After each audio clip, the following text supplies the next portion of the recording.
Hello, everybody, and welcome back to the Brickazoid's Den.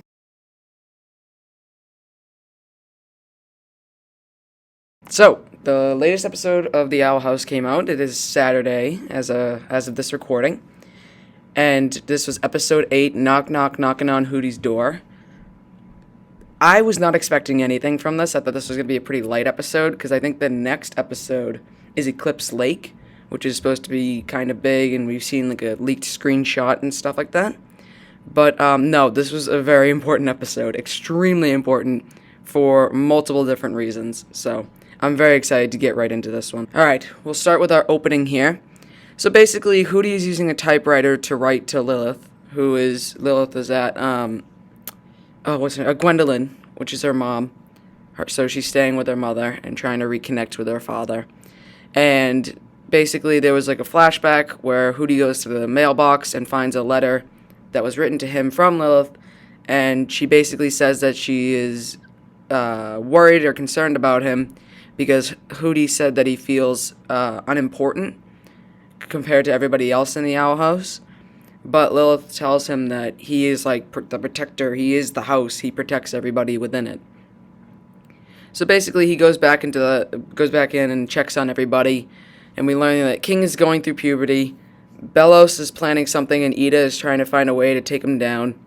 And Luz is taking care of the Echo Mouse, and she says that if it doesn't, if it's not happy or if it doesn't work or anything, she won't be able to make her way into Amity's heart.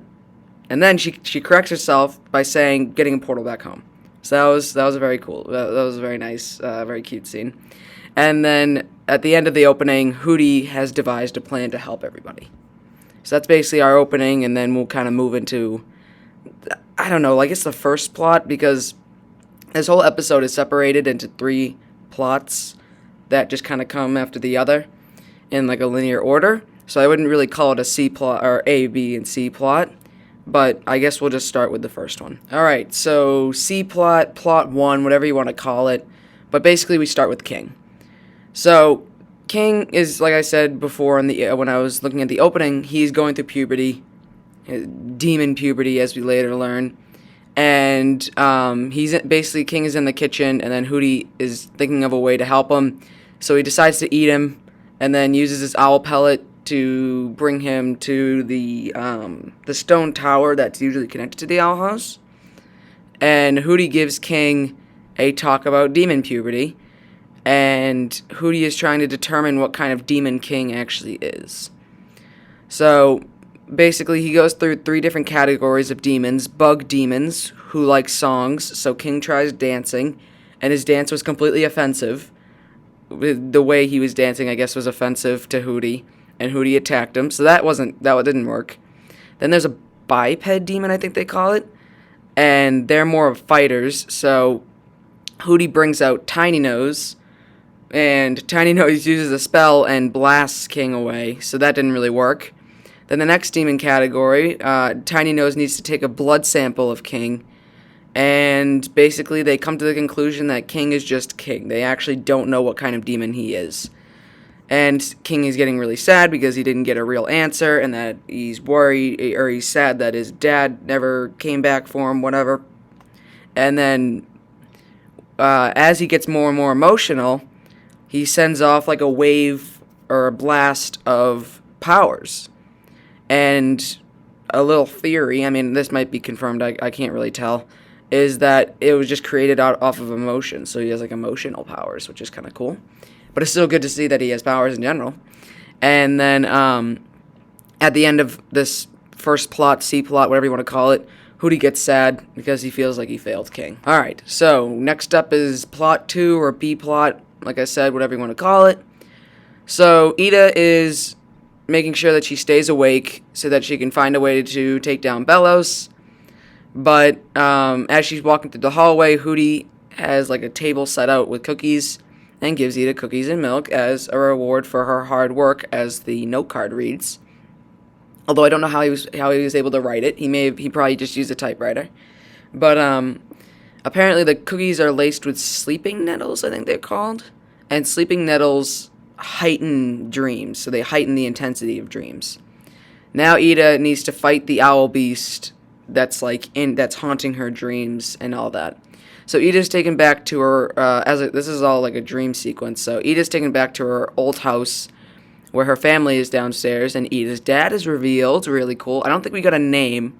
I think he was just called Dad, but yeah, he was revealed, and he looks really cool.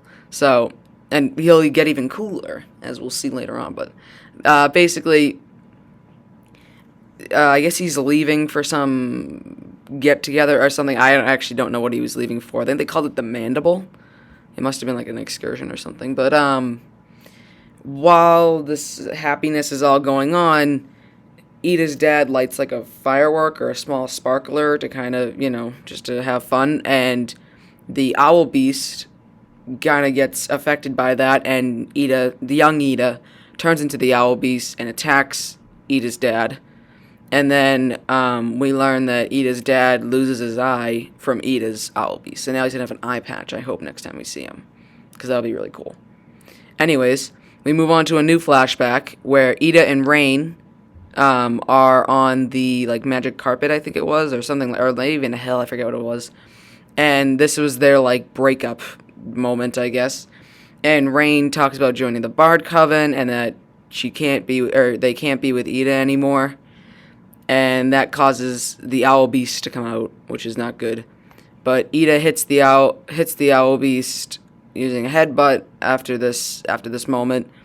And then a new flashback or not even a flashback, this new dream sequence where Ida travels to a dream where she is an owl beast, and we see that moon-cloaked character in Ida's dream.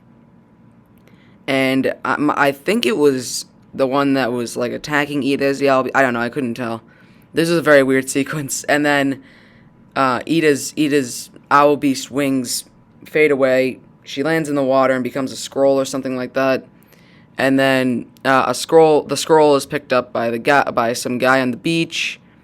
And then we see Ida sitting on that beach with the owl beast tethered to her. And the owl beast and Ida must learn to coexist, and then they become friends. And now, when we get out of this dream sequence, Ida is coexisting with the owl beast in this new owl beast form, and she calls it she's like a harpy or something like that now. And then Hooty goes away crying at the end because he thinks he messed up again and making everything worse. All right, so our final plot, our third plot, A plot, whatever you want to call it.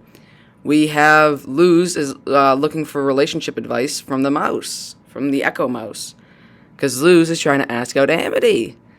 Basically, Hooty uses a riddle to send Luz to the basement, although he just kind of gives it away anyway, or whatever you want to call it, some rhyme or whatever. And then Luz goes to the basement, and we learn that Hooty ate Amity and used the owl pellet trick to bring Amity to the owl house basement. And then Amity and Luz talk about the kiss that was from episode... oh my god, I'm completely no, why am I forgetting the name of it? It was I think it was episode 5. Keep looking through the looking glass ruins. That's what it was. Okay, completely blanked out on that name there.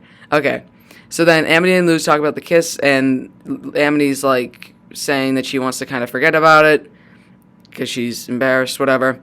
Luz and Amity blush after holding on to each other after the floor drops out because Hooty set a trap or something, because Hooty's going crazy.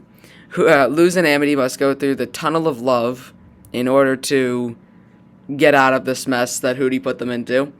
And we see that Amity blushes throughout the whole thing and seems pretty happy with it. But Luz is worried that Amity's, too cool for the tunnel of love, so she tries to blow everything up. And she does, but it makes Amity really disappointed and sad because she thinks that Luz, doesn't want to date her or whatever. And then Amity gets sad thinking that Luz doesn't want to date her. Hooty is sad again and is breaking down because he's freaking out that he just messed up everything the entire day, which causes the house to go, pieces falling off the house and everything, because he's going insane, and then a piece of the house falls off, and King uses his powers to destroy that piece that was about to land on Luz and Amity. So then Hooty continues to be sad, thinking that he has failed, while Luz tells Ida and King that she actually wants to ask Amity out. And then Ida grabs Hooty and flies away with him, so that Luz and Amity are together. And then Luz finally does it, and they kind of have this great moment where they kind of exchange it. So Amity says it first, and then Luz says it after her. And then they hold hands, and Hooty is happy that he finally helped out everybody, because he now learned that King has been helped, Ida has been helped out, and Luz and Amity are together now. So then the mouse worked on giving them information, by the way, the Echo Mouse. King is trying to work with his powers, and Ida is just working with becoming the Owl Beast in this, like I said, the coexisting new form, I guess.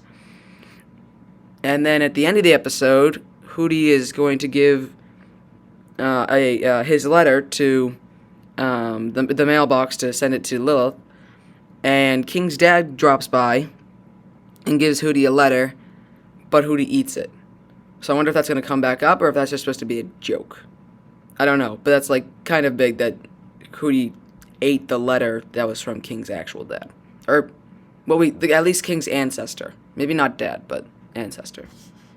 Yeah, a lot happened. Alright, yes, so again, coming into this episode, I thought that this was going to be a light episode, nothing too crazy, but I was completely wrong, and wrong in the best way, because there was so much that happened this episode.